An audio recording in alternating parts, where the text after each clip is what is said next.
Halo semuanya, selamat datang di Bagaimana Cara Kerja Mobil. Video penjelasan kali ini saya akan menjelaskan tentang spesifikasi kendaraan, khususnya tentang ukuran dan berat kendaraan. Mari kita mulai. Jadi di sini sudah saya gambarkan perspektif dari mobil, yakni jikalau kita lihat dari atas, dari samping, depan, dan dari belakang. Dan telah saya tandai juga dengan abjad A sampai O di sini yang menandakan ukuran-ukuran tertentu dari spesifikasi kendaraan. Mari kita mulai dari yang pertama. Poin A, overall length. Bisa Anda lihat di sini. Jadi dari batas ini hingga batas yang ini itu merupakan overall length. Nah, overall length merupakan panjang keseluruhan kendaraan dari bagian depan hingga ke belakang. Dari bumper depan hingga bumper belakang. Itu termasuk dalam overall length atau panjang keseluruhan dari kendaraan. Berikutnya overall width. Nah, ini merupakan lebar dari keseluruhan kendaraan, tapi ini tidak termasuk kaca spion. Jadi hanya bodi saja yang terhitung dalam lebar keseluruhan dari kendaraan. Nah, ini termasuk bumper juga, lalu lekukan-lekukan beserta molding itu termasuk dalam lebar keseluruhan atau overall width. Dan lanjut ke poin C, yaitu overall height atau tinggi keseluruhan. Nah, ini bisa Anda lihat di perspektif yang jikalau kita lihat dari pandangan depan. Jadi tinggi keseluruhan itu dihitung berat bersih kendaraan, atau dengan kata lain tanpa adanya barang bawaan ataupun penumpang yang ada di dalam mobil. Nah, ini yang disebut dengan tinggi keseluruhan dari atap hingga ke alas atau permukaan ban di sini. Lanjut ke wheelbase. Poin D, wheelbase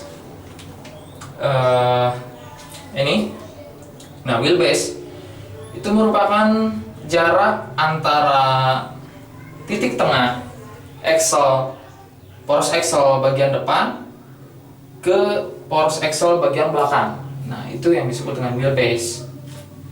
Nah, wheelbase itu ukurannya tentu bermacam-macam. Itu tergantung dari tipe mobil yang digunakan.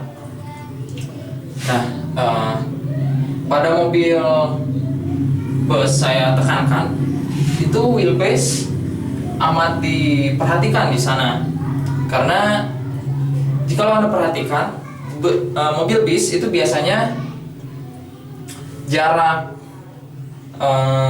axle depan dengan poros axle belakang itu lebih didekatkan, atau wheelbase itu lebih diperkecil. Nah, dengan jalan, jika Anda perhatikan mobil bis biasanya bodi itu agak lebih ke belakang, bodi bagian belakang agak lebih ke belakang, sedangkan roda agak dimajukan. Nah, itu agar wheelbase lebih kecil. Dan jika wheelbase itu lebih kecil, maka turning radius akan lebih besar, atau kemampuan membelok itu dapat lebih besar.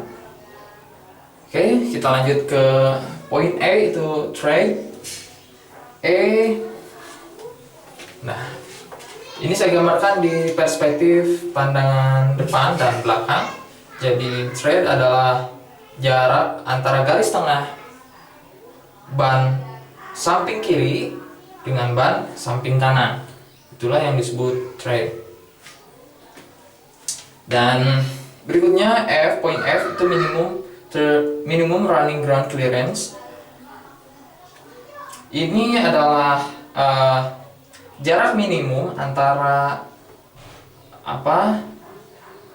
lantai atau bagian terbawah dari bodi kendaraan di sini hingga ke permukaan jalan. Itulah yang disebut minimum running ground clearance. Nah, biasanya poin F ini pada mobil-mobil off-road itu jaraknya atau ukurannya itu lebih besar daripada mobil sedan atau mobil penumpang lainnya.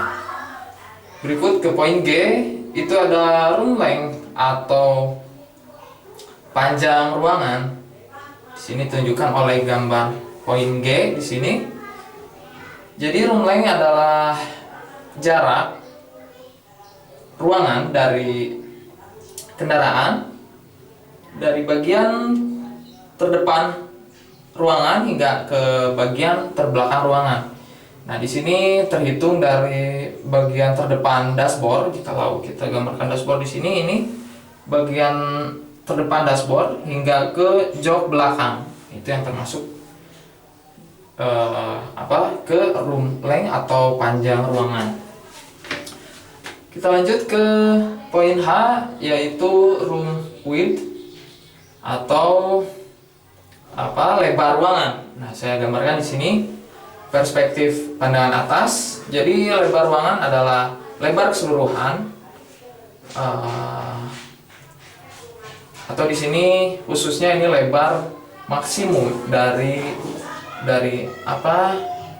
ruangan dari mobil. Nah, ini saya gambarkan di poin H.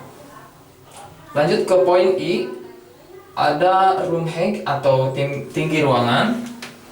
Ini saya gambarkan di perspektif samping. Poin I yakni tinggi ruangan adalah jarak antara atap dari kendaraan sampai ke lantai dari ruangan. Nah, ini merupakan titik tertinggi, terhitungnya titik tertinggi dari tinggi ruangan. Selanjutnya kita lihat ke poin J, ada overhang front. Nah, ini merupakan poin J, kita lihat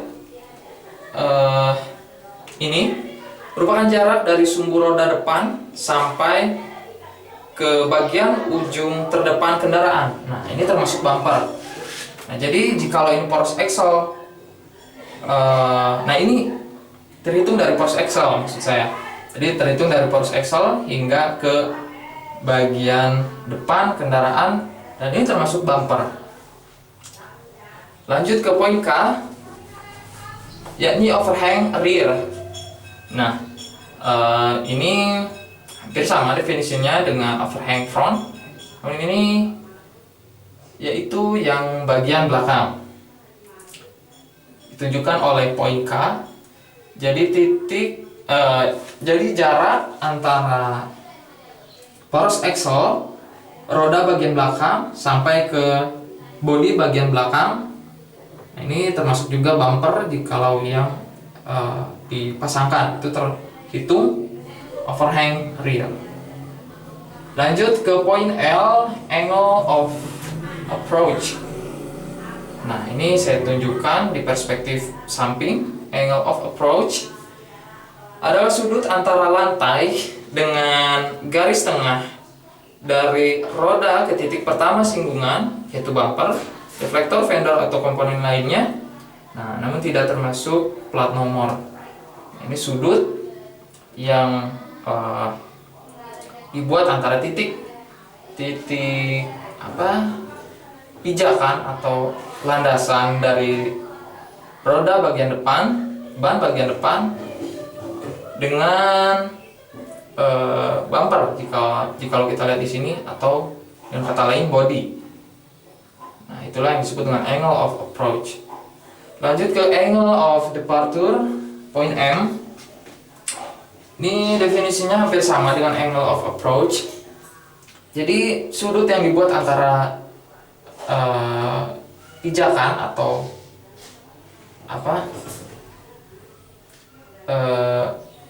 permukaan ban yang menyentuh tanah ke bodi bagian belakang. Nah, ini jadi sudut yang dibuat antara kedua titik ini ke permukaan jalan.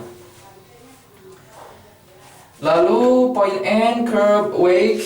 Nah, ini tidak saya gambarkan di sini, namun karena pembahasan kita menyangkut ukuran dan berat kendaraan, maka sedikit saya singgung di sini.